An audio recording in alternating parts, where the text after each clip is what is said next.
Good morning. You've probably never heard of it, but there's a new, or comparatively new, international body called the Brandt Commission. And the man from the Brandt Commission is going to tell you this morning that if the developed nations don't help the underdeveloped nations, if the wealthy don't help the poor, if the rich don't help the starving throughout the world, they'll eventually come and get and take what they want. Those cheery words are going to come to you, I suspect, from an old friend of mine, Joe Morris, former boss of the Canadian Labour Congress, the sole Labour representative on this new United Nations Brandt Commission. And Joe is going to give you the words of warning and doom, perhaps, on his work on the Commission over the past 2 years after the break.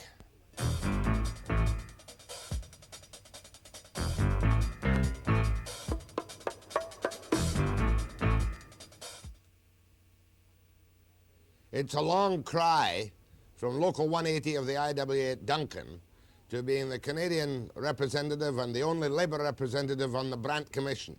But that's the job Joe Morris is doing right now. Joe, let me go through it quickly. IWA local official. You were first, right? President of the IWA in British Columbia. Yes. President of the International of the IWA. Yes. Right? Vice President of the CLC. Yes. President of the CLC. Yes. Would you believe that you'd ever have a title called President Emeritus of the Canadian Labour Congress? No, but that's what they call them these days. The retired presidents, that's what the official title they give them. Just before we come to your important message and all the rest of that jazz, how much was an IWA man making in 1948 when you and I first met? A base rate was about 96 cents an hour. Was that when they called you Nickel Joe, or did that come later? No, that came later. How did they call you Nickel Joe? Well, because I negotiated a contract one year that called for a wage increase of 5 cents and union security and several other things. Of course, it was the best contract that was negotiated in Canada that year, and everybody said that what a deal those woodworkers got. But, you know, those people, the politicians in my union, thought it was a good tag to call me Nickel Joe. That's right. And I've never been ashamed of it, by the way. And you've been known as Nickel Joe ever since. Well, that's okay. Among the old-timers. 96 cents an hour in the woods, the base rate. What's the IWA base rate today? I think it's 9.60. 9.60. That's 10 times. Yes. Mind you, that's 30 years, isn't it? Yes. Is the Canadian worker too soft and pampered and too well off before we talk about the other ones overseas? No, I don't think so. I don't think so. I think they're, in some industries, they are not getting their proper share. In other industries, they are. Where the unions have done a good job, then they're getting their proper share. Does your average trade union colleague have any idea or any interest in the kind of international rescue work you and your colleagues are working on now? Well, in the last several years, I've talked to a lot of trade unions, about the situation that the world is facing, and when you talk to them in terms they understand, they're very sympathetic. Well, try and talk to me in terms I understand, too, because, you know, this country's going to the right politically like nobody's business. I'm talking about general tenor among trade union men as well as among those with fat cat jobs. Their political shift has no relation to the feelings that they have for helping other people, I don't think. Oh, come on, that's sacrilege. Left-wingers are obviously known for more compassion and understanding for the underprivileged peoples of the world. Sure, well, that's a lot of nonsense. That's nonsense. Of course it is. Why don't the countries with left-wing totalitarian regimes, why don't they contribute aid programs? I'm not talking about communist countries. I'm talking about any totalitarian country that has so-called left-leaning programs. You're talking about the lefties being the people who are more sympathetic to... You are deliberately misunderstanding me, Joe Morris. You know perfectly well, among a group of Canadians, and now let's be quite political about it. The NDP have got more compassion, or whatever, more pretend compassion, they're more humanistic than the Tories, aren't they? Well, from the program point of view, it seems to be that way. But when you talk to people of all political stripes throughout the world, when you talk to them in terms that they understand, when you make them realize what's going on in the world, They have the same feeling of compassion as what you or I would have. Canadians, right, left, and centre. And forget the lefties. I'm not talking about Cuba or the Soviet Union or Albania or what have you. They'll give money on a tag day, but they won't really do anything to help people overseas on their own, will they? Generally speaking. Well, I think that we have developed a philosophy in this country because of the attitude of government, that it is government's business to do aid programs. Right. And that conditions some of our people to the kind of attitude that you have. But on the other hand, the Trade Union Centre, the National Trade Union Centre, that is the Canadian Labour Congress, has been heavily involved in overseas programs for years, programs of education, teaching people how to build unions, how to put cooperatives together, credit unions, and so forth. Okay, let's get to the Brandt Commission. What's its real name? The real name of the commission is the Independent Commission on International Development Issues. How many members on the commission? 18. 18. You were picked from around the world, I presume, the free world, to be the Labour representative. Yes. And the Canadian representative. No, I was chosen to be the Labour representative, but I am the only Canadian on the commission. What have you found in your 2 years of investigation and world travelling? I found that the situation in the world is considerably worse than I ever dreamed it was. And I had a lot of experience in the international field, particularly international labor field. And I thought I knew a great deal about the world, but and I had traveled a great deal in the world, but I found out the world is in much worse shape than I had ever thought it was.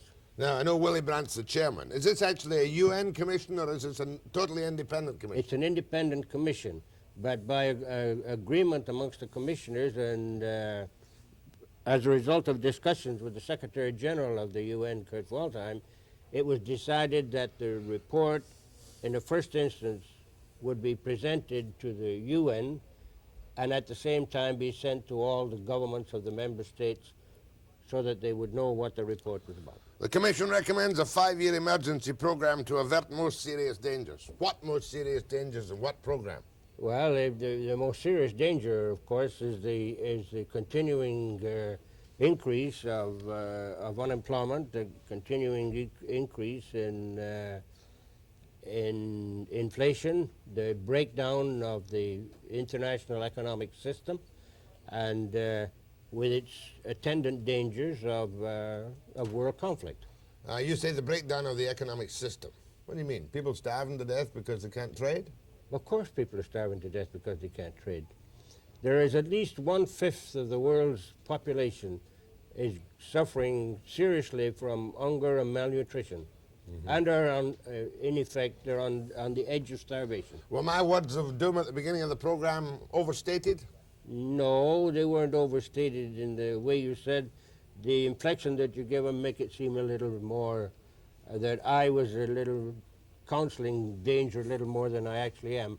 I think that the world will survive, but it will require the goodwill of everybody, and it will require the commitment of everybody to save the world. Of the nations of the world? Not only of the nations, but of the people, because the nations won't give the commitment unless the people develop the political will. Joe Morris, former boss of the CLC, the IWA et al., and 180 at Duncan, right? Nickel Joe on the Brandt Commission, after the break.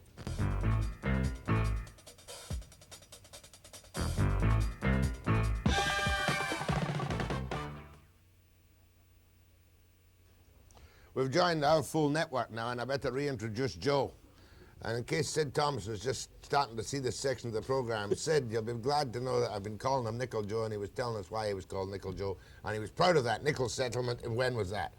1954. 54 in the IWA. Nickel an hour. Imagine what you'd have said. In fact, I know what you said about that on occasions, right? Right. Anyway, Sid, Joe Morris is a member of the Brandt Commission, which is an international independent commission trying to save the world by looking at what the rich nations can do for the underdeveloped nations and vice versa. That's correct. That's right. And you were telling me that you're recommending a 5-year emergency program, and Joe's the Labour representative on this commission, and the only Canadian, to the United Nations, to Waldheim. When do you give him this? Has he got the report yet, Waldheim? Yes, it was presented to him on Tuesday. And what do you recommend? Well, we have a lot of recommendations. The major recommendation, of course, is that to work towards the development of a new economic order, that there must be a greater sharing of the world's resources. How do you make them do it, though? How do you make them do it? Yeah, sharing of the world's resources so that they can... By pressure of public will, by the desire to eliminate the problems of unemployment within the developed world as well as the underdeveloped world, because the elimination of unemployment in countries like ours depends upon our ability to sell our products in the markets of the world. And the biggest market of the world is in the underdeveloped countries, and can be, the underdeveloped countries can become the engine of development, which would bring the whole world out of the economic slump that it's in at the present time. You got to be careful you don't overdo it, and it becomes cheap labor overseas, putting Canadians out of work. No. One of the recommendations that the Commission makes is that that in the developing countries there be introduced a proper infrastructure of social and community programs, proper health schemes, proper education, fair labor standards, and the whole bit. You mean a minimum wage around the world? Minimum wage, not the that. same minimum wage around the world, but proper minimum wages for all workers. Yeah, I can see that. All right, now, in the past, of course, the big countries, like especially Britain and the United States, especially Britain, they go in there and they milk the resources. Have you any ideas as to how you could fund such a development? Yes, we have advocated an international tax on resource development and exploitation, where companies go in and they exploit the resources of an underdeveloped country and export them back to their own country for manufacture, that is, export them in the raw state, that they must pay a tax which will be used to fund the creation of the infrastructure within the host country, and develop the kind of education programs and so forth that will permit them to raise the skill level of their own people so that they can create a viable economic and production That sounds base. good. If you go dig up ore in Africa, the developer pays a tax which stays in that country to create, as you call so bureaucratically, the infrastructure. Well, that's the in word. That's a terrible word. Well, it may be the in word, but it's a word that everybody understands. Except the man on the street watching The television. man in the street understands it because he watches television and he hears, and of course, it's the in word in the television. It's part of the gobbledygook of the business. I don't use it. You used it. Well, It means roads, schools, highways, social programs. hospitals, Hospitals. I forgot about hospitals. Man, you've all got to go sometime, Joe. clean water. Yeah, clean water. That's one of the most important things. Clean water. I suppose so. Well, I was just going to say to you, though, that we're a country that exports a hell of a lot of, a great quantity of materials in raw form. Would Canada be eligible for such a tax from the Japanese? Of course. For taking the country away Of in course. boatloads? Of course. Not a bad idea. But we're hardly We underdeveloped. should, the general public in Canada should be able to relate to many of the recommendations of this report better than most parts of the developed world. Yeah. Now, look, this is, you're not a UN body, the Brandt Commission. No. Well, why the devil hasn't UNESCO and all these other UN bodies done this job over the years? Well, because there is the political forces within the UN system which can't agree on everything. And you know what happens when you have political problems inside a structure. To resolve those political problems, someone from outside has got to do the job that they haven't got the courage to do themselves. Nobody will advocate the kind of things that someone from outside will, and we have done that job. What countries did you go to yourself in the past 2 years? Well, I've been in most of the European countries. In Africa, I have been in Mali and the Ivory Coast. I've been in India, Malaysia, Singapore, Indonesia, the Philippines, and Japan. Who raised the money for the commission? It was raised on a personal basis by Brandt and the honorary treasurer, Jan Pronk of the Netherlands. I see Ted Heath's on the commission. Yes. The former Prime Minister of Britain. Yes. Who else? Though I would know. Olaf Palme, who used to be the Prime Minister of Sweden, Eduardo Frei, a former president of Chile. Oh, here's one I like. How did you get on with this one? Chairman of the board, Washington Post, Catherine Graham. She's a very intelligent woman Right. and made a good contribution. Why don't you get your hands on some of the Kuwaiti monies? There is a member, the head of the Kuwait Bank was a member of the commission. And, you know, when you say, why don't you get your hands on some of the Kuwaiti money? Kuwait has the highest percentage of its gross national product used for aid to developing countries than any other country in the world. So don't turn your nose up at the Kuwaitis. That's I could turn my nose up at the Iranians. Well, that may be, but you mentioned specifically Kuwait. I could turn They do a good job. I could turn my nose up at a couple of other countries in the Middle Yes. East, but I won't. Yeah. Yeah, I see Ablatif Y. Al-Hamad, Director General of the Kuwait Fund for Arab Economic Development. Yes, And that's, of course, still a kingdom. Yeah, it's a kingdom. yes. But they're not that bad, you say. No, they're very good. They do most of their work, of course, in Africa and in the western part of Asia. But they do a good job. Okay, we've given the general thrust of your commission. Your report's gone to the United Nations. A number of recommendations to share the wealth throughout the world and the development. Yes, but share it on a proper basis, not the way it's been shared now, where it's been on a client basis. Every country have had their own clients, and they have. All right, what do you say we try and get some phone calls from some of the Canadian fat cats and trade unions today who don't know they're well off? Would you agree? Yes, You would agree with me? of course. You've- Anybody You who- wouldn't have said that when you were president of the Canadian Labour Congress. but I didn't know enough. I didn't know as much about it then as what I know now. Now, it's a Canadian, it's got to be one of the working Canadian, we'll say, by and large, it's got to be one The of working Canadian, by and large, is very fortunate that they lives in a country like ours. where we can still have elections, even if they are sickening. Yes, and where we can still say what we want to say, and we can still fight for the things that we want to fight for. You are now Labour statesman, non-partisan. I'm not a Labour statesman, and I never will be. And a you're Labour statesman. non-partisan. I never said that. You're still an NDP. Well, of course. Tell Joe Morris what you think of the Brandt Commission, or whatever, or ask questions after the break.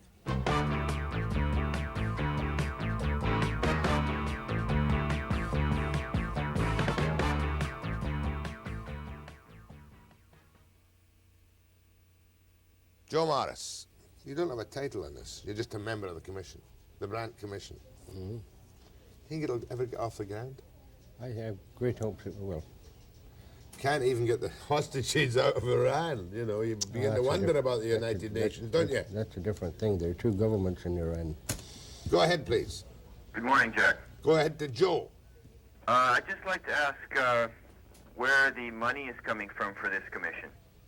He told us, but tell him again. He wasn't listening, Joe. Well, it will come from two sources. Part of it, we hope, will come from an international taxation system, and the other part will come through the normal aid programs that are done under the United Auspices, the United Nations Fund, and the pledges that was given by the members of the United Nations to contribute up to 0.7% of their gross national income. To this fund? For aid programs. Oh, for aid programs? Yes. 0 point what? 0.7%. How much would that raise? Well, that would raise sufficient money to handle most of the recommendations we make. Good. Any other questions? No, thank you. Are you a unionist? No, I'm not. Why not? Don't have a job right now. That's How long a you, good, that's a just a good matter of- reason. how long you been out of work? Oh, about 6 months. What's your trade? Drywaller. And you're only 26. Yeah, Is that your age? right on. I'm on this morning. Thank you. ESP is back again. I'm pretty good on ESP. Go ahead to Joe Morris. Yeah, Joe, I'm interested in 10 Days for World Development, which makes me interested in what you're doing. Have you heard about that program? Only sketchily. Tell us, give us a paragraph on it. It's an interchurch group, mostly at the moment doing studies. The Roman Catholic, Presbyterian, United Church, Anglican, and Lutheran, I think. And they're studying this whole question of world needs and how we can meet them, and often with very low publicity. But anyway, the question that I just want to ask you is, how can we get more information about the Brandt Commission? Where can we write to? Or how can we get more knowledge about what you're doing? Good question, Joe. The Brandt Commission report will be published by Pan Books and will be on the newsstand in the middle of March. And it contains all the information relative to the activities of the commission and their recommendations and the background chapters leading to their recommendations. You'd very nearly have to put it in a book to get it. Of course, you'd have to Pan go in. Books, middle Yes. of March. Name of the book. It will be called the North-South, a Program for Survival. Program for Survival. And thanks for your call, old And chap. it will be published in 26 languages. Good man. Thank you. Go ahead, please. Yes, Mr. Morris, I want to ask you this. Most of the developed countries, I'd say 95% of them, have a dictatorial form of government with military dictatorships and so on, and very corrupt governments. As we know, all the aid that was given from Canada and the United States and so, the lion's share of it goes into the pockets of the rulers there, like Bokassa from the Central African Republic and others with limousines, with Mercedeses, with palaces, and so on. How would we avoid that? Well, in the first place, it's not true to say that 90% of the underdeveloped countries are ruled by totalitarian dictatorships and that the aid programs all were siphoned off. It's true there are some instances where there has been some siphoning, but in the main and in the vast majority of cases, the money that was given for projects in the various countries went directly to the people and the institutions concerned. I have looked at a lot of them in a large number of countries, and particularly I've looked at the Canadian programs, and there is very little evidence of siphoning. I would say there is no more siphoning goes on in the underdeveloped countries than goes on in the developed countries in programs of this type. Yeah, well, Bokassa got his comeuppance anyway, didn't he? Yep. Thank you. Thank you. He was the guy that had some of his buddies sliced up in the fridge, Yeah, ready for Bokassa supper. was a different. Yeah. Well, he was a gem.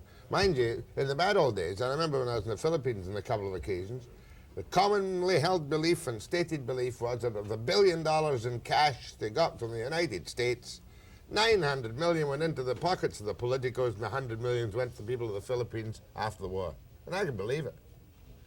Well, But things have changed. that may have been at the time of the, just after the war, the post-war years, but there is really no hard evidence now of any siphoning. Are you being quite done. proud of what CEDA does? Or what? I'm very proud of what CEDA. I've looked at a lot of CEDA programs, and they are acknowledged in most countries to be the best.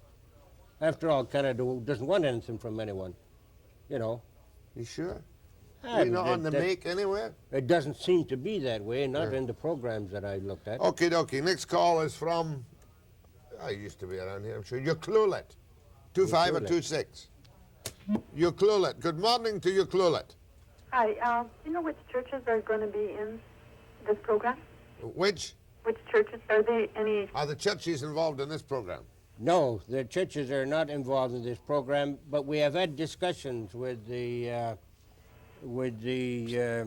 church group in Geneva, the secretariat of the churches in Geneva, and we have received a lot of information from them, and they are cognizant of the direction of our approach to the problem. Thank you very much for calling, ma'am. How's the weather in Ucluelet this morning? Oh, it's really nice. Really nice. Are you a fisherman's wife or a fisherman yourself? No, mechanic's wife. Mechanic's wife. Yeah. Thanks, my love. Where are you speaking from? Vernon, Mr. Webster. Good morning. Mr. Morris. Oh, did you see that disgusting piece in the Yes. paper about me and Vernon? Just a minute while I get... Give me that over and I'll tell him about it after the break. I'd like to see the guy that wrote that piece. You know the piece I'm talking about? Mr. Morris, Not listening. Yes? you're a good union man, I believe. You worked for the International here for quite a while in B.C. Yes? Do you believe in the monies from the Canadian unions going to the United States? They're being dominated by the United States. No, I don't think so, and it's not been my experience that they do go. But that has little little relationship on to the the question. problem of international development. I've been a member of the union for 30 years. I carry a 30-year card. Which union? International Associated Bridge Structural and Ornamental Iron Workers. Well, that's one of the old craft unions. That's different, isn't it, Joe? Isn't it, Joe? More or less. You're not going to get into that, are you? Yes, it's different. It's different. Anyway, I had my back broken 2 places on the job, and they declared I can't work on the job no more. Compensation board says I can't work on the job, so they gave me a pension. How much? They gave me a big sum of $20 a month, and out of that $20 a month, I pay $8 a month union dues. This is bridge and structural. Yes, after 30 years. Well, what do you expect?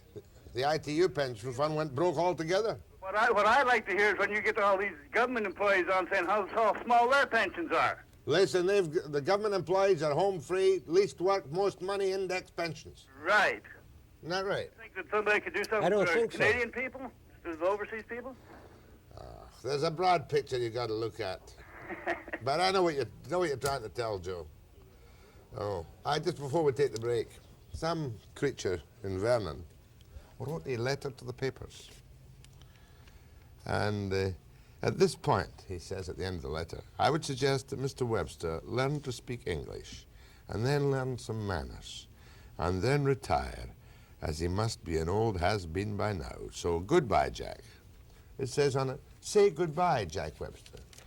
I didn't use your name, sir, because someone may be forging letters in your name, or it may, for all I know, it's a dirty trick against Webster.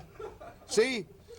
So, if that is really your name at the end of this in the Vernon paper, do write a disclaimer. I'm sure that no viewer of mine could say I'm an old has-been who wants to retire. Wouldn't you agree with that, Joe? Of course I would agree with that. And after all, I mean, I've heard some people say that the Scotch speak better English than the rest of the There is people not from the the British slightest doubt about it. After the break.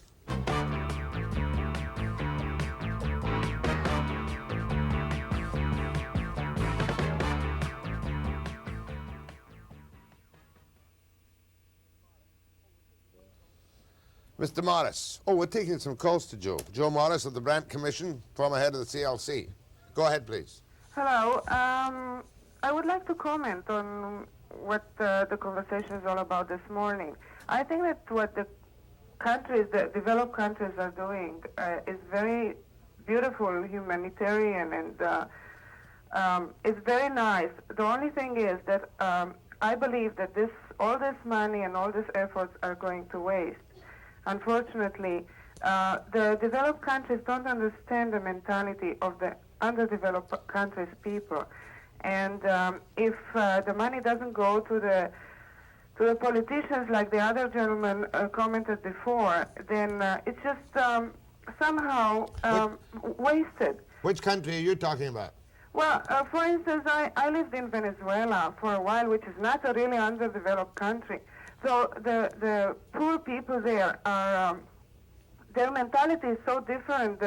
Okay, you make a good point. There are wealthy countries like Venezuela with all its oil exports, and yet it's the rich and the poor, isn't it? The haves and the And have-nots. they wouldn't learn. Hold on, love, and let Joe have a word. To have the education, they wouldn't go there because they feel they don't need it, and they wouldn't live in proper houses. They would live in huts because they are used to it. And even if the government would force them. No, ma'am, I'm sure that they're not that much different from us. That's what they used to say about the poor in this and other Western countries, that if you give them a bathtub, they'll keep coal in it.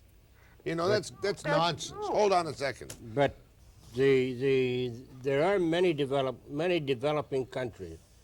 Venezuela is a prime example where they have not properly used the wealth of the country.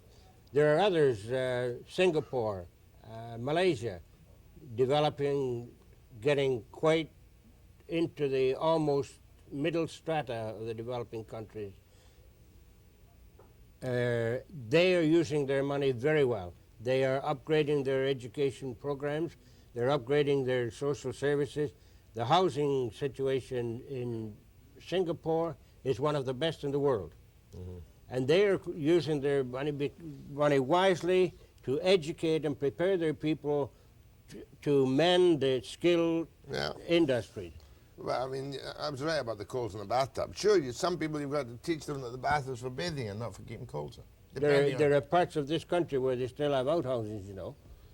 When I came to Vancouver 34 years ago, 55 or 60% of Vancouver was still on septic tanks.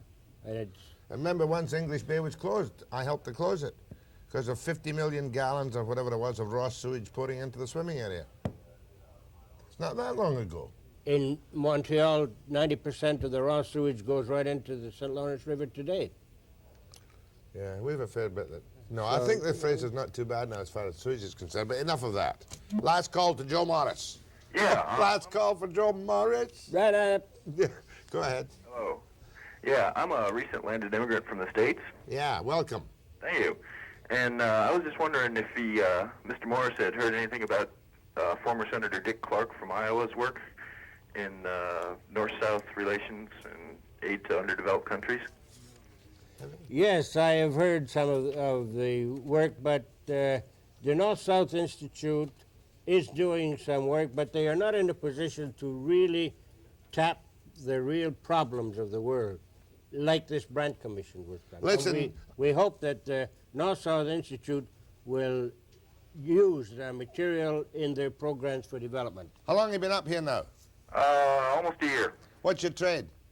Well, I'm a student. I'm a welder, too. And a welder. You're in married, single? Just married. Came up here to get married. Good, married Canadian? Yep. Made a good choice, I'm sure. Thank you. And that's not to be interpreted as any formal remark against any other nation. Thanks for your call. Best of luck, old chap. Okay, thank you. See, I am so too nice to Americans. Joe, best of luck in the Brandt Commission. We'll watch for the book, Pan Books, March, called Search of Survival, or what is it? It's called A Program for Survival. North-South, a program for survival. Okay, can I call you Emeritus now instead of Nickel Joe? You can call me Emeritus at any time you want, Jack. Okay, Emmy, thanks very much, Joe. Best of luck. Thank you. Webster and the political leaders after the break.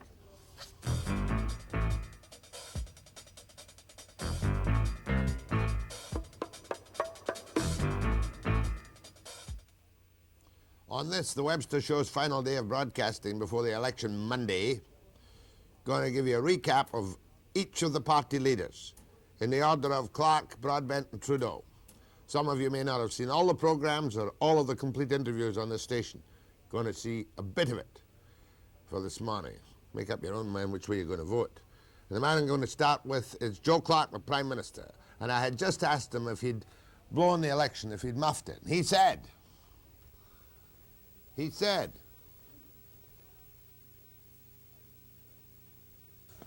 I didn't make a deal with the Social Credit. I didn't make a deal with the NDP. I think that the time had come in Canada when there was a government, when there was a need for a government that would act on measures that the nation needed. We'd had 11 years when we were slipping into serious dependency upon foreign oil, when we were having deficit after deficit. That couldn't continue. We brought in a budget that was realistic and will start the country on the road to recovery. The price of making a deal with the creditists, the price of making a deal with the NDP would have been $1 billion in either case. That would have added immensely to the budget. I frankly didn't think that the Liberals would be cynical enough to bring the government down on that budget. They did. Their strategy is very clear. They knew they had a Gallup poll lead. They knew they had that lead because people thought that Trudeau was going. They figured if they could run a campaign in which it appeared that Trudeau was gone, or they could hide him, that they could keep that lead. but your 18 cent a gallon was brutal, and at the same time as your 18 cent a gallon for the working man, you had your sop to the middle classes with your mortgage tax rebate. Why didn't you kill that and go straight on a really tough budget? We didn't kill that because we'd promised to bring it in. We think it's important to encourage Canadians to have a stake in the country, as well as the 18 cents. That budget included a significant surtax on every corporation in the country. It did away with the major super depletion allowance that the Liberals had given the multinational oil companies.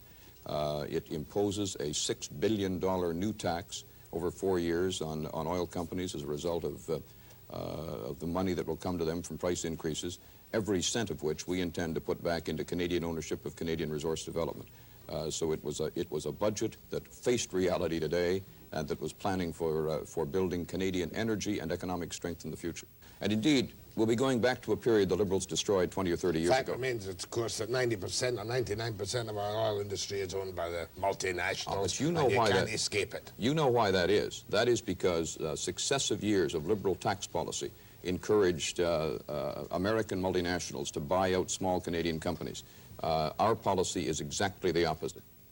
Is it not a fact that the Carter decision to ship oil down for the northern tier is the only decision that he, as President of the United States, could make, and that any talk of influence by you or Trudeau was bunkum? No, it wasn't bunkum. I think, in fact, the pressure that we were able to bring to bear, has caused Carter to endorse the hookup proposal. And that hookup proposal will provide significant environmental protection to the West Coast. Just a minute, sir. You mean the hookup proposal through Trans Mountain? Through Trans Mountain and bringing it further out into the water along the peninsula, which was not part of the original Northern Tier proposal. And mind you, he has not endorsed the Trans Mountain proposal. Oh, no. He has gone for the Northern Tier. That's right. Is it not a fact, though, sir, that big super tankers must, by American policy, come down the outside of Vancouver Island, and there's not a damn thing we can do about it? Well, look, there are two questions there. One, if they are operating within Canadian waters, we are looking now through our Department of Environment as to whether or not there are some standards, some insurance provisions that we can bring to bear. But the second question is that the U.S. position has changed with Northern Tier. The Northern Tier proposal did not originally involve a hookup. Carter, while he doesn't have the power to order it, is very strongly urging now that there be a hookup. My own personal view, guessing only, is that Northern Tier will not find the money, and that in fact what we will be back with is Trans Mountain with hookup. That is good for Canada economically. It is also, given the hookup, a relatively safe proposal on the environmental side. It is, of course, still the big super tankers on the outside of the west coast of Canada and Vancouver Island. Oh, sure, but you know where that began. That began with the decision of the Trudeau government not to intervene back in 70, 71, 72 with the decision to build the Alyeska route. Once that Alyeska route was built by the Americans through Alaska, that made some kind of tanker traffic virtually inescapable, unless there was to be an all-land foothills hookup. That all-land foothills hookup just wasn't on from a dollar point of view. What have you done, sir, to rebuild the Canadian Armed Forces? Our armed forces are in much better shape in terms of morale and knowledge of the commitment of the government now than they were under Mr. Trudeau. What I have done specifically is indicated that we would honor Canada's commitment to increase by 3% our NATO spending. We've indicated we're going to move ahead on the aircraft decision. In fact, that decision would have been taken had the Liberals and the NDP not brought the government down in early December. They're to blame. They're to blame for that. And Mr. Trudeau is to blame for the morale in the armed forces. You'll recall that in the early days of his government, they backed out of NATO. And when they backed out, they raised questions in the U.S. and among other NATO allies. Now, to their credit, they changed their mind later on. But Admiral Falls himself, then, the chief of the defense staff, said that it would take 10 years for Canada to make up for the backing away that happened under the Trudeau government. We have started to repair the damage, but we only had 6 months. The Canadian Armed Forces, especially the military segment, the army segment, is in very poor shape, sir, is it not? We've only got 17,000. You wouldn't fill Empire Stadium with them. There has been a constant running down of the state of By readiness. whom? By the government of Canada, starting with the Trudeau decision reflected to move back on NATO. I'm a rather elderly Canadian, right? I've been through a world war. Yes. I can't help but giggle and laugh when I hear you and others saying, the world is on the edge of war, the Russians are in Afghanistan, the Mad Mullah is going crazy, we may boycott the Olympic Games. Isn't it garbage?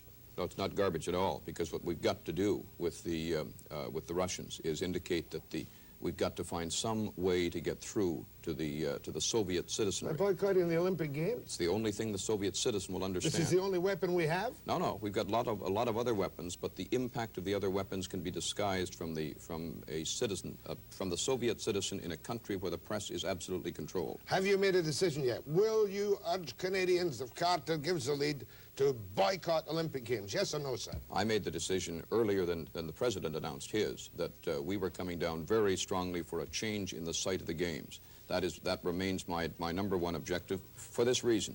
If we simply boycott the Games, yeah, move them. Say to Montreal? Montreal. And the Russians would be welcome in Montreal?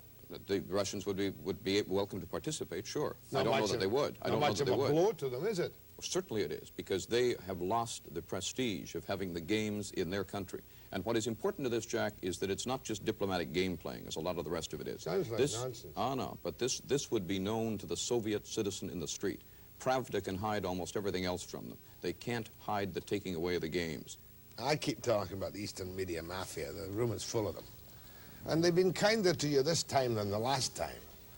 But once again, they're on your back. That you're a fogey. An old fogey, a 40-year-old fogey. What do you say to them? Well, I mean, you're not that bad, Mr. Clark. I don't think. I really think you're quite human and respond quite directly. Well, now What's the matter with your image? That's you and me and Maureen. We agree on that. Well, if we can just keep Now, working she's on in the love rest with of you. I'm not. Let's get that clear. We can just work on the rest of the population. What is it? Is it the fact, perhaps, Mr. Clark, that you've been a politician all your life and never really got your fingernails dirty in an ordinary job in which you have a parallel with Pierre Trudeau? He never did a day's work either in his life, did he? I've done a few days' work since becoming the leader of this party, and before, for that matter. I don't know why that image is Are up you there. going to be beaten by image? If I'm beaten, that's all I'll be beaten by. We certainly won't be beaten on performance, because our performance is a good one. We certainly won't be beaten on policy, because we're the only party that has policy. And you ask the question, no, I don't think image is going to rule in this election. I think that Canadians are going to say, okay, we're not wild about what Clark has done, but at least Clark is facing up to the issues. At least he has concrete answers. At least he's prepared to come out and say what he stands for and take his lumps.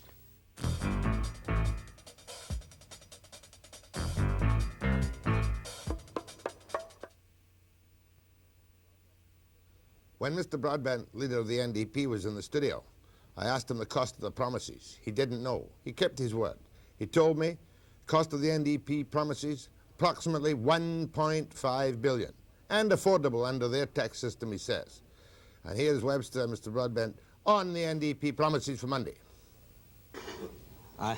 Jack, if you've got the program, you'll have to give me the figures out of there. No figures in it. Well, I will guarantee. Start a basic food assistance program to bring back subsidies on flour for bread and for milk, lowering the cost of a quart of milk by 5 cents. Is that a promise? That's a promise. That you will keep it? Yes. What is your cost? Can I, before you get into the other details, tell you that within a week, we will have detailed and be making available to the public the cost of all the programs. You mean you can't tell me this morning? Off the top of my head. February the 18th, just around the corner. You're telling me, you're going to quote me every individual program. Right. Now, most prime ministers, if I can put it reasonably, have cabinet ministers who have experts, who have a whole range of programs, who have the figures. Now, if you're going to say to me, I should be expected to have at the tip of my finger the cost of every program, then I will politely say, Jack, that you're being a little unreasonable. Oh. You're not being unreasonable, and I mean this, to expect it in the election campaign, and we will be doing it in a week. Publicly. Yes. In 1 week's time, Ed Yes. Broadbent will announce cost of promises. Exactly. And the sources of revenue. Some of those I can give you off the top of my head. Pension plan, for example, commitment, I could give you that, but some of the others I can't. There won't be much cost. Oh, reduced interest rates to make homes affordable again. Yes. To what level? Well, down to 9% for people whose incomes don't exceed 30,000. Family income don't exceed 30,000. And there's another one, too. Hey, there's another one. If What you're- is it, Mr. Broadbent? That's very good. If your family income goes up to 25,000, then the mortgage rate will be brought down to 8%. And you'll do that by subsidizing the banks, or will you do that by... No, an arbitrary- direct, not subsidy to the banks, to the people who are buying the homes. Income tax cuts. Yes? What will they be? They will be a significant tax cut for middle and low-income Canadians to increase purchasing power now, to enable them to cope with the cost of living and to produce more jobs. At what levels will this income tax cut apply? Oh, up to a break point. If you have the figure in front of you, I think the figure is 35. That's pretty sneaky. The figure is $20,000 a year. Oh, no, you get a tax cut beyond 20,000. Do you? Oh, yes. Yes. Do you? Get your figure. Do you? Yes. Pass tax reforms to cut taxes for people on low and moderate incomes earning less than $20,000 a year. Oh, that's per individual. Per individual. Family income can go up beyond that. That's per individual. That's per individual. I see. Well, that's something, I suppose. How much will you put in your urban transit fund? $300 million. Where do you get that money? From the oil companies? We've got one of the most useful things that Mr. Crosby provided in his budget was what's called a tax expenditure table. Put in layman's terms, so he's done what they've done in the United States for years, which is to provide a whole list of loopholes that, for example, the banks have, the oil companies have, rich individuals have. Did you know, Jack Webster, there are in this country hundreds of Canadians who earn more than $100,000 a year and pay no income tax? Now, we would fill those loopholes, and with the money that we would get from those loopholes, we would be providing those programs. Mr. Broadbent, one of your really deadly, expensive and serious commitments is to settle all native land claims. Yes? What's that going to cost? Billions. Well, the cost is something that's to be worked out in the negotiation between the bucks that were spent, say, in BC for Medicare and hospitalization. Then, because the Liberals brought in a bill supported by the Conservatives, they lost control of it. So what we've seen all across Canada, and particularly in Conservative provinces, though I understand it goes by the name social credit here, there have been cutbacks in hospitalization, in Medicare, of funds that were coming in from Ottawa that should go for hospitals and Medicare. And what the NDP is saying in this campaign, and we're the only party that's saying it, is that we would restore the old legislation that would make it mandatory for the provinces to use the money they get from Ottawa for Medicare and hospitalization purposes. You're also going to extend Medicare to dental across the country? No, that's a long-range objective. That's optical care? Not, again, there's nothing glasses? in the immediate... No. Surgical appliances? No. Essential drugs? No. I'm reading essential drugs, yes. Well, we're talking about a long-range objective. We're not talking about things that will be done right now. What's going to be done now is the Medicare and hospitalization, which is what is hitting people right now. There are cutbacks in BC. They need to be altered. And the extra billing. Would you stop extra billing by the medical profession? Yes, we'd stop extra billing. Like that? Just like that. We would make it a condition to get federal funds that you couldn't have extra billing. You've lost every doctor's vote in the country. Oh, not every doctor. Not every doctor by any means. But what might happen instead is that ordinary and especially low-income people would be getting better treatment, and that's much more important. Will you subsidize Trident, even though it's commonly and expertly believed to be a non-viable operation? Yes. Unequivocally, regardless? Yes. No, because there are experts that have said it would be a damn good, it's an imaginative project using sophisticated technology, and to turn your Eastern example back on you, we, that is the people of Canada, through their taxes, put money into de Havilland, which is in Toronto, and made it a success. We put money into Canadair, which is in Montreal, and made it a success. Therefore, we say, because there's good reason to believe if Trigall got the financing it requires, and they've only asked for $4 million more from the federal government, it could be a financial success. So we would do it.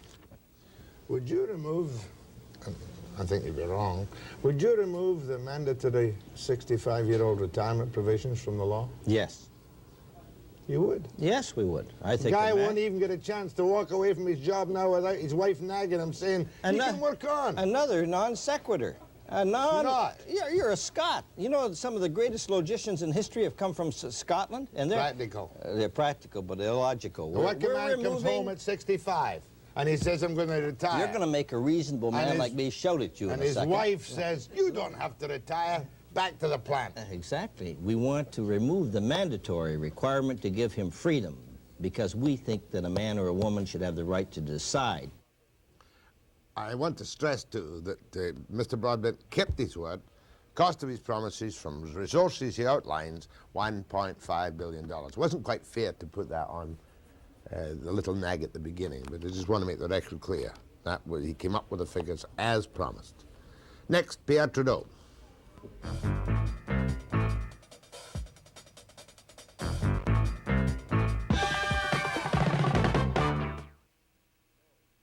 It's only a couple of days since I interviewed Pierre Elliott Trudeau, leader of the Liberal Party. The point I'm going to show here again, we didn't show it on the news clips. It starts off with, you heard Joe on NATO, or on our forces in Europe.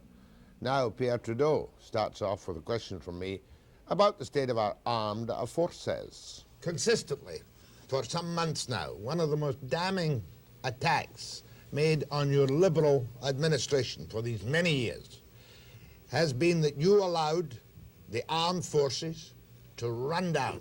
Participation in NATO, poor equipment, slow enlistment, drop in numbers, too many generals. Sir, and the armed forces seem to think that, judging by the statements of some of the serving officers. Well, do you accept that you allowed the armed forces to run down and did not allow them to play a full share in their national or the NATO roles? I'm not sure who you're alluding to when you talk about serving officers. Paradis and Falls. Well, I beg your pardon. Mr. Falls, Admiral Falls, the Chief of Staff, was criticizing a Tory minister, Mr. McKinnon, his defense minister, for having attacked the structure, the command structure of our armed forces. And that never happened in my administration, particularly not at a time of international tension. We never had a public fight between the minister and the chief of the defense staff, as Mr. Clark's government is having now. You properly correct me on that, but it is a fact, sir, surely, that you allowed the 10,000-man NATO brigade to go down to a much smaller and less well-equipped component. Not less well-equipped. A smaller, from something like 10,000 in Europe to about 6,000 in Europe, but better equipped. We've got the long-range patrol aircraft, the Aurora now, which patrols the northern Atlantic for NATO.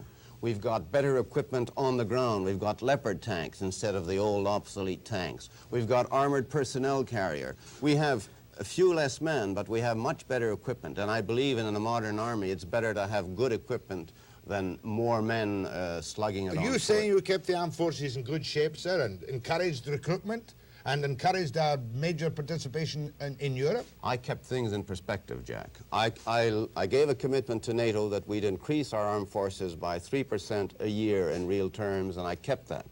Now, at the same time, I was working for peace and détente, and I make no apologies for that. And if I could do anything in the past or in the future to prevent a Cold War from getting hotter, I would do it again. And after all, the United States in those years, and even until today, are trying to reach a de-escalation of armed forces. They're negotiating a SALT treaty, the Strategic Arms Limitation Treaty with the Soviet Union. They want to have less armament in the United States if the Soviet Union has less armament. And Canada, under my government, worked in that direction, and we would do it again. We think there are more useful things to do in this life than to fight wars and to put a lot of dough into armaments. Our Chief of Defense Staff and his whole Defense Command made a project of what the Army should be, what the armed forces should be. They said, we want more money for equipment and less for men. We gave them more money for equipment and less for men. We budgeted $2.5 billion for the new fighter aircraft. Which still isn't bought. Well, is that our fault? Well, you were in long enough to make a decision, weren't you? Well, we had the data come in sometime around February of last year, and the government was defeated. The armed forces are not in good shape right now. They are in good shape. Where'd you get that? From serving soldiers, from people like Porter, who wrote an excellent book, which seems to be fully supportable, called In Retreat. No, look. The military are like anyone else. They naturally like more equipment and more people. But so would the Department of Finance, so would the Parks Administration, so would the Coast Guard, and so on. You have to keep a balance. Carter, in fact, not Carter. I was going to say that Carter and Clark may both have been saved by Iran. Well, I don't know. Mr. Clark will know the answer next Monday night, and Mr. Carter will only know, I guess, sometime next November. But really, it was handled quite well by the government, the whole Taylor business, wasn't it? The hostages. Jack, you know I wouldn't want to criticize that. It was handled quite well. Yes, it was. Yes, yes. You were attacked on this program by the self-same Flora MacDonald for your use of if true when you were questioned that particular day. And she said that you were well aware of all the facts and indicated that your if true reference really was putting a tongue-in-cheek unfairly when in fact you knew everything was true. I knew of the hostages, and I knew that they had been smuggled out. The reason I said if true is that it had not been announced by the government. I think it had been leaked a lot of places, as is now obvious, but I didn't know that. And as long as there were hostages, as long as Canada had played a secret, surreptitious, whatever it is, surreptitious role. I didn't want to spill the beans. I saw you on a French television interview the other night, so the day before yesterday, saying, to my astonishment, that national unity was not discussed in this campaign because you had been told that in English Canada it wasn't an issue. Is that correct? Not that I had been told. That it was obviously not an issue. People wanted to discuss the economy, they wanted to discuss energy. The last campaign, you'll recall, during it and the whole period leading up to it, everybody was saying the Liberals are going to try and use national unity because it's their forte in order to avoid discussing the economy. I think national unity is an extraordinarily important issue. Will Mr. Ryan be as difficult to deal with as Mr. Levesque? Mr. Ryan will be as difficult to deal with as Premier Bennett, as Premier Lougheed, and the rest of them, because they are provincial leaders. They want the best possible deal for their provinces. And they're going to try and get that through the Constitution. They're going to try and get that through equalization grants. They're going to try and get that by the federal government giving them jurisdiction over all kinds of things, forests, offshores, and so on. If I become Prime Minister, I will continue to say what I said before. There has to be a voice speaking for Canada. We will not give in to the provinces every time they say boo. Has he made a deal with Lougheed? Well, he wasn't even able to make a deal with Lougheed because when he brought the budget down, Mr. Crosby was admitting that they hadn't fixed the form of the tax yet. So after putting this fresh face on federalism of saying there'd be no confrontation, after 7 months of the Clark government, you've got Lougheed and Davis at each other's throat, and you've got Mr. Clark saying, well, I've got a red face now rather than the fresh face, and I haven't been able to manage a deal after all this time. If you were in power, you could do anything very different about the rise in oil prices? Well, I can tell you, Jack, that between 1973 and 1979, after the OPEC crisis, every year we sat down with the provinces and we struck a deal which Peter Lougheed and Alan Blakeney agreed to. But the point I'm making is, as a realist, which you surely are, under you, gas prices for farmers and everybody would go straight up as under the Tories. They would not, Jack, because we have a formula for pricing which says to the producers, look, you can get oil out of the ground at $8 a barrel and still make a profit. It's oil that you found 15, 10 years ago before OPEC. You can still make a profit at $8. Why should you get $30 or $40 because that happens to be 85% of world prices? And we say you're not going to get it. It's as simple as that. So there's no reason to make the farmer who's a Canadian and the fisherman who's a Canadian and the commuter who's a Canadian pay world prices for a natural resource which is in Canada and which can be produced at a profit at $8 or $10. Have you any plans to tax the undoubted massive windfall profits in the years ahead of these multinationals? Well, I'm telling you, with our formula, there perhaps won't be very great windfall profits, because if they're getting $30 a barrel, say, under Mr. Clark's formula, and they're only getting $8 a barrel under our formula, they're not going to be great windfall profits. And that's why Mr. Armstrong, the president of Imperial Oil, has been making a conference saying this is a terrible scheme that the Liberals have proposed. Of course it's a terrible scheme. The money's going to remain in the pockets of the consumer rather than go to Exxon. Little snippets of each of the leaders. Oh, by the way, if you can beg, borrow, or steal the Vancouver Sun, don't buy one. Read Fotheringham's column last night. Neither Trudeau nor Webster will sue him, even if he does call Trudeau a 60-year-old recycled politician. And he calls me another golden oldie, a fellow near pensioner called Webster. Can't resist these snarky little remarks, can he? But it's a good column. There is no knife in my back for a change. Thank you, tiny perfect columnist. Next, a little foretaste of the big event for the weekend, the Variety Telethon on BC TV.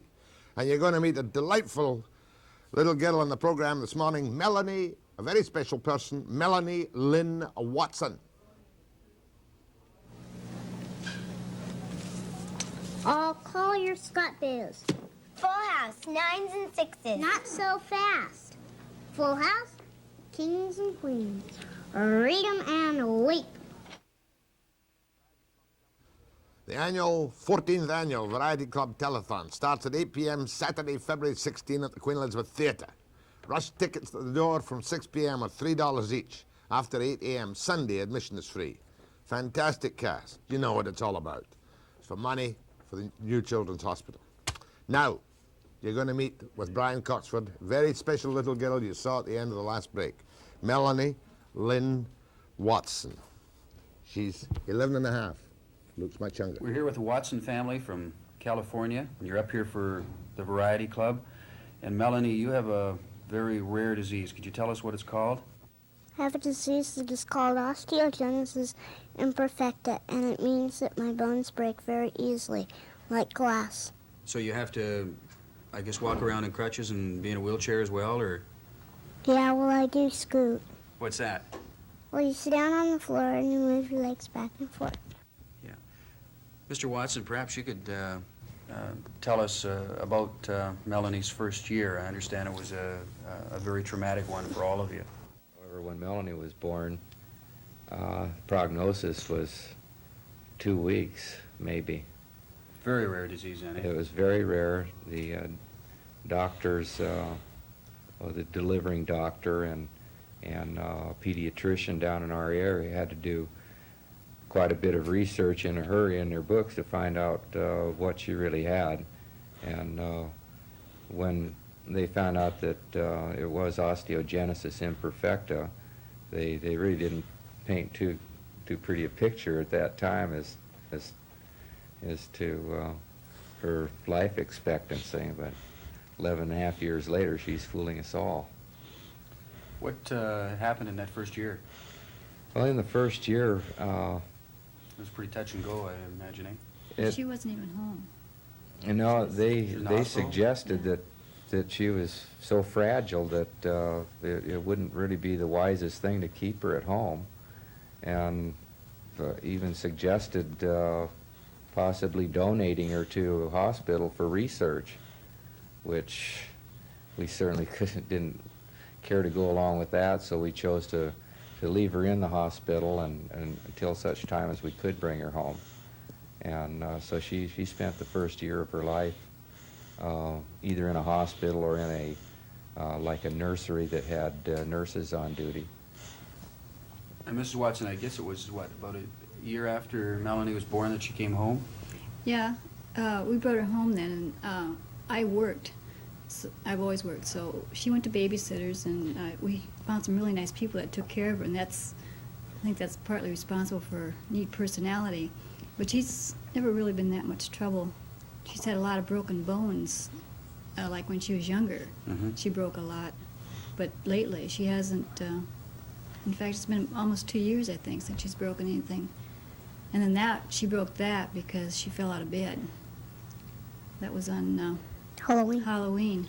On Halloween. How'd you do that one? Well, I think I pushed the pillow over, and I knew I was by the end of the bed, and I thought, well, I'll just roll over this way. And I went plop. Melanie, you want to be an actress, I understand. You've been in a couple of parts, eh? Yes. Which ones? Fantasy Island and the Baxters. And the Baxters, eh? What did you do on Fantasy Island? Oh, I swam around in a pool. Uh-huh. That's about it. What was your dream on there? I didn't have it. You didn't have one, eh? Eve Plum did. Uh-huh. What was her dream? To be able to walk again. Uh-huh. What about the Baxters? Well, I went around in a wheelchair, and I played the part of a girl next door. I'll call your Scott Bears. Full house, 9s and 6s. Not so fast. Full house, kings and queens. Read 'em and weep. You beat me 5 times in a row. Oh, hi, Mrs. Grant. Hi, honey. Hi, sweetheart. Hi, Mom. Can't take me home yet. I'm cleaning up. Oh, Rachel, she hasn't won your allowance again, has she? No, it's worse. I see. You don't have a Jimmy McNichol left to your name. Mom, I hate it when you try to be one of us. Did I hear some? Oh, Hi, See? Dad. Hi, honey. Oh, it's not time for Laurie to go home yet, is it? Yes, but I'm afraid it's too late to save Rachel from my daughter, the hustler. Mom, does Just one more deal. Rachel, Annie up. What would you like to do? Would you just like to just finish off school and... Be an actor the rest of my life. Uh-huh. It's making good money. Because I like to act and I like to be on other programs and stuff. Uh-huh. It's just the Baxters and Fantasy Island that you've been on so far, eh? I'd like to be on more. Uh-huh. I haven't had the greatest faith in the world, for instance, and but this child is, just having her with us and seeing what she could really do, and that how she's overcome her disability. You reflect upon yourself and start. You think that they can do it. It's inspired me to do better things, and I think to have a little better understanding of human nature. I learned how to walk with crutches. Oh, you did, eh? And pop wheelies. Pop wheelies? What's that? You take a wheelchair and start popping them. Up on two wheels? Not the side, but backwards. Backwards. Rachel, get your skateboard and I'll race down to the corner. Super, but no bets.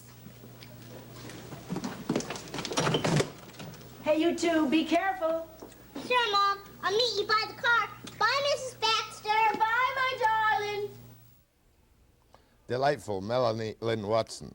And she'll be on the telethon, along with Rolf Harris, Bob McGrath, Blake Emmons, Ronnie Prophet, Dennis McCann, Kelly Garrett, Cal Dodge, Charisse Lawrence, the Flintstones, Peter Chipman. And Big Al. You know Big Al. The man that looks like a tent, shaped like a pyramid. Davidson is going to be one of the MCs. Some of the things he says about me, I'm entitled to get my own back. And we're all great friends anyway. Don't forget now, 14th Annual Club Variety Telethon starts 8 o'clock Saturday, February 16. That's this Saturday, Queen Elizabeth Theatre. $3 on Saturday night. After 8 o'clock Sunday morning, admission free. What else? 5 years ago, Variety Club pledged $5 million towards the building of the new Children's Hospital. This will be the final million, I think. Last year's telethon raised 101% of the pledges given. More than $1,400,000. The best performance of any Variety Club tent in North America. So, best of luck to all of them. My thanks to Brian Coxford and Melanie Lynn Watson. I'll be back after the break.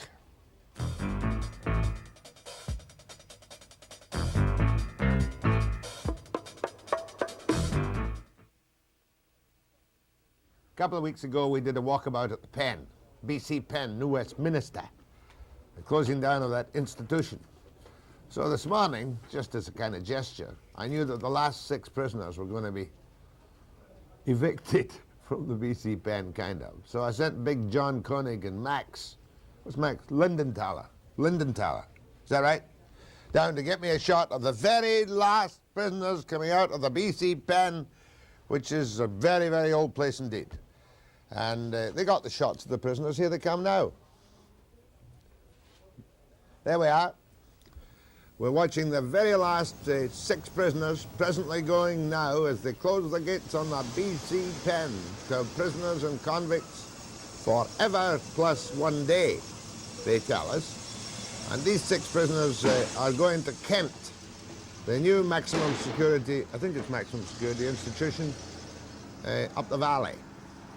And after that, these particular 6 prisoners will be transferred to institutions in eastern Canada. So I felt as a parting gesture that we should see the last prisoners leave the BC Penn. No more riots, no more burnings, no more arsons, no more killings. The end of the BC Penn. Good for John. Now, Linda, election is when? Monday. We will be here on tape Monday. You mean our program? That's right. You mean we're giving a morning off? Well, no, we're not really. We'll be in here working. We'll be in here working yes. because I start in the election coverage for the East. That's right. Early in the afternoon. That's right. And as I understand it from Cameron Bell, who arranges and orders all these things, I'm on a panel nationally with, come on, tell me, Harvey Kirk, Lloyd Ferguson. Remember last year he called Robert sent everybody out. You remember, what did he call me last year? I could have killed him. Jack Ferguson. Jack Ferguson. So I'm going to call him Lloyd Ferguson, but just for this morning. I won't do it on the broadcast. I've forgiven him. Dalton Camp. Yes. Good. Tommy Douglas. Yes. Good. John Crispo, not Crisco, Crispo. He's an economist from the East, and there's somebody else. Don Jimison, sometime broadcaster, sometime Liberal cabinet minister, sometime rejected. He's now in Newfoundland or somewhere, but he's a very bright guy. So I'll be on that national panel, and I'll be helping Tony wherever I can. Tony, of course, will be doing your British Columbia election coverage, and I'll be doing little shots locally as well as nationally. That's Monday. What have we got on the program Monday? I mean, on tape. On tape, we have your interview, the entire BC Pen walkabout. Oh, good. Yes. And Roger Caron, the author of Go Boy. that was the guy. We just sat him in the chair there, turned a little switch, and away he went. Yes. Did he ever? Fascinating guy. Yes. He tells the stories about what life was like in reformatories in Ontario in the 50s. Gosh, you'd think it was Victorian England. And what he tells you, Karen, if you missed it, watch it, or if you didn't miss it, watch it again. It's almost unbelievable in Canada this century, but it did happen.